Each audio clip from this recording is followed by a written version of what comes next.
ગતરોજ police commissioner સાહેબ દ્વારા એક મિટિંગનું આયોજન કરવાની અંદર હતું પ્રતાપનગર હેડક્વાર્ટર ખાતે.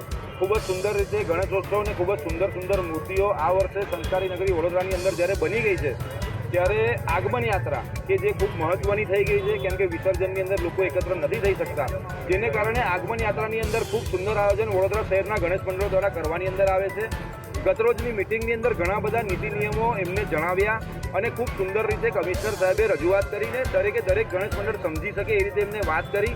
કદાચ આટલી સારી રીતે વાત આજ દિન સુધી કોઈ પણ પોલીસ કમિશનર સાહેબે મંડળોની સાથે નથી કરી, એ સત્ય હકીકત છે. સાથે એક નિર્ણય જે એમને કીધું કે અમે હાલ પૂરતી તમામ આગમન યાત્રાઓને સ્થગિત કરીએ છીએ, એને લઈને ખૂબ મોટી અસમંજસ ઊભી થઈ છે.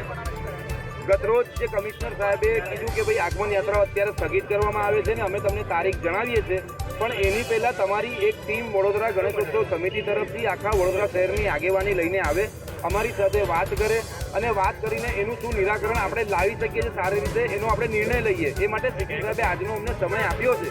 અમે એમને રજૂઆત કરવા જવાના છે અને આનો સુખદ અંત આવે એવા અમારા પૂરેપૂરા પ્રયાસો છે. અમારી એક જ છે વસ્તુ કે ભાઈ આપ સર્વે જે તારીખો ડિક્લેર થઈ ગઈ છે તારીખની અંદર ચેન્જીસ ન કરશો, અમારી એવી રજૂઆત છે.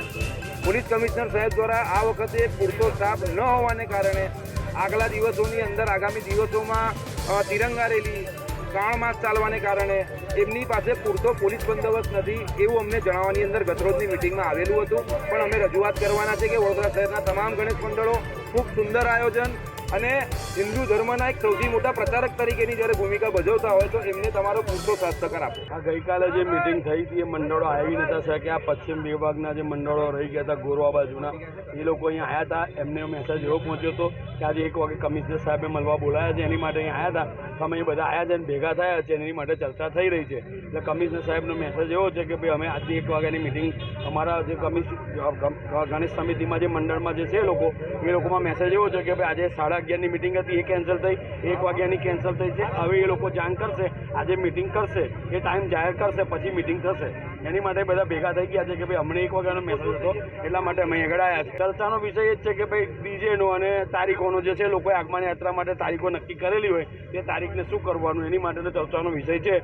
એની માટે સાહેબને સીપી સાહેબને મળવાનું હતું. ગઈકાલે સારી વાત કરી હતી, સીપી સાહેબે બાહેધરી આપી હતી કે આવીને ચર્ચા આપણે કરીશું અને પછી આપણે નિર્ણય કરીશું. ના યોગ્ય તો નથી, પણ સાહેબે જોડે એવું બી કીધું હતું ને કે ભાઈ 27 તારીખ પહેલાં નહીં કે આપણે કાલે જે મિટિંગ રાખીશું એમાં ચર્ચા કરીશું અને નિર્ણય કરીશું, સામે વાત કરીને આપણે ચર્ચા કરીશું. અમારી માગણી એક જ છે કે દર વર્ષે જે ગણપતિનો તહેવાર ઉજવાય છે એમાં કોઈ પાબંદી આવી નહીં જોઈએ, રોકટોક થવી ના જોઈએ. આ વડોદરાની શાન છે. ગુજરાતની અંદર મહારાષ્ટ્ર પછી જે પહેલો કોઈ તહેવાર કરતા હોય તો વડોદરા અને સુરત છે, તો એમાં કોઈ પાબંદી આવી ના જોઈએ. જે રીતે ગણપતિ ઉજવાય છે એ રીતે ઉજવાશે એવી બાહેધરી સાહેબે આપવી જ પડશે. અને એમને કહીએ છીએ, અમે રિક્વેસ્ટ કરીએ છીએ કે આપો સાહેબ, કારણ કે ગુજરાતનું નાક છે, વડોદરા પ્રથમ નાક આવે છે, પછી બીજી બધું તહેવાર આવે છે, બરોબર છે. એ તહેવારનું કહે છે કે ભાઈ તહેવાર વચ્ચે તહેવારો આવે છે દશામાં, તો દશામાનો તહેવારનું અમે બી સમજીએ કે પોલીસ નથી પહોંચી વળતી તો આપણે 15 તારીખની પછીની પરમિશન આપે. એટલે અમે તૈયાર છે કે એ બાબતમાં કે 2 દિવસ અમને સાથ સહકાર આપવા. સીએમ સાહેબનો પ્રોગ્રામ છે, પહોંચી નહીં વરાય તો અમે એની માટે તૈયાર છીએ. પણ અમને અમારી તારીખો અને ડીજેની બાબતે કોઈ પાબંદી ના બાંધવી જોઈએ